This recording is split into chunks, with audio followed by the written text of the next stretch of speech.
রাষ্ট্রীয় পরিবহন সংস্থার ড্রাইভারকে লোহার রড দিয়ে এলোপাথারি মারার অভিযোগ দুষ্কৃতীদের বিরুদ্ধে। আশঙ্কাজনক অবস্থায় কোচবিহার মহারাজা জিতেন্দ্র নারায়ণ মেডিকেল কলেজ ও হাসপাতালে চিকিৎসাধীন ওই ড্রাইভার।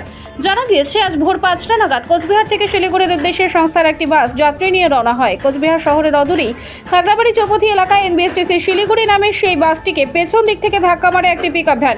ঘটনাস্থলে এনবিএসটিসি বাস ড্রাইভার ও কন্ট্রাক্টরের সঙ্গে সেই পিকআপ ভ্যানের ড্রাইভারের বচসা হয় এবং তারা ক্ষতিপূরণ দিতে স্বীকার করে। আর তারপরে বেশ কিছু দুষ্কৃতী এসে লোহার রড দিয়ে এনবিএসটিসির বাসের সেই ড্রাইভারকে এলোপাথারি মারতে থাকে। এমনকি ঘটনার সময়কার ভিডিও এক মহিলা যাত্রী তার মোবাইলে ধারণ করলে তার মোবাইল ভেঙে দেয় দুষ্কৃতীরা।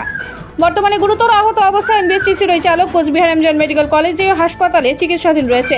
হাসপাতাল সূত্রে জানা গিয়েছে, তার মাথায় গুরুতর আঘাত পাওয়া গেছে। এই ঘটনাকে কেন্দ্র করে শনিবার সকাল 10:30 নাগাদ কোচবিহার মহারাজা জিতেন্দ্র নারায়ণ মেডিকেল কলেজ ও হাসপাতালে উপস্থিত হন এনবিএসটিসির চেয়ারম্যান পার্থ প্রতিম রায়। আজকে আমাদের 5:30টায় মেডিকেলে শিলিগুড়ি মেডিকেলে একটা গাড়ি যায় কোচবিহার থেকে প্রত্যেক দিন।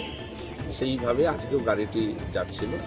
খাগড়াবাড়িতে স্টপেজে দাঁড়িয়েছিল, কিছু প্যাসেঞ্জার ওঠাচ্ছিল। এই সময় পেছন থেকে একটা পিকআপ ভ্যান এসে আমাদের গাড়িটাকে লাগিয়ে দেয়। তো স্বাভাবিকভাবে পিকআপ ভ্যানের ড্রাইভারের সঙ্গে আমাদের ড্রাইভার কন্ডাক্টরের কথা হয়। পিকআপ ভ্যান তার মালিকের সঙ্গে কথা বলে আমাদের গাড়ির যা ক্ষতি হয়েছে সেই বিষয়টা তারা পূরণ করে দেবে বলে কথা দেয়। ইতিমধ্যেই হঠাৎ করে কয়েকজন দুষ্কৃতী মদ্যপ অবস্থায়, একদম নেশাখোর অবস্থায় তারা এসে লোহার রডপাট দিয়ে আমাদের ড্রাইভারকে মারতে শুরু করে এবং ড্রাইভার রক্তাক্ত অবস্থায় লুটিয়ে পড়ে। একজন যাত্রী, মহিলা যাত্রী, তিনি ভিডিও করছিলেন সেই ঘটনাটি।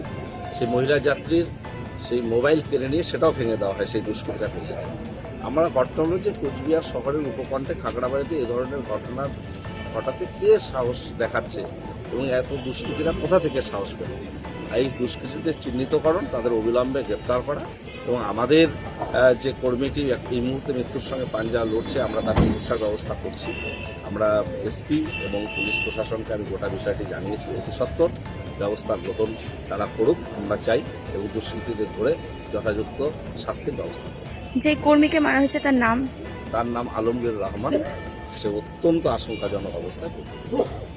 ট্যাক্সমেট অ্যান্ড জিএসটি সুবিধা কেন্দ্র এখন আপনার শহর দিনহাটায়। বিগত 7 বছর যাবৎ সুনামের সাথে কাজ করে আসছে ট্যাক্সমেট। আমাদের এখানে যে পরিষেবাগুলি পাচ্ছেন তা হলো GST registration, GST return, TDS ও TCS return, company registration, society school club registration ও বার্ষিক return, ISO certification, trademark registration, import export licence, income tax return ও অডিট, ব্যাংক লোন প্রজেক্ট ও ব্যাংক লোনের জন্য CMA data, Udyam registration, professional tax সহ আরো বিভিন্ন ট্যাক্স এবং আপনার ব্যবসা সংক্রান্ত পরিষেবা।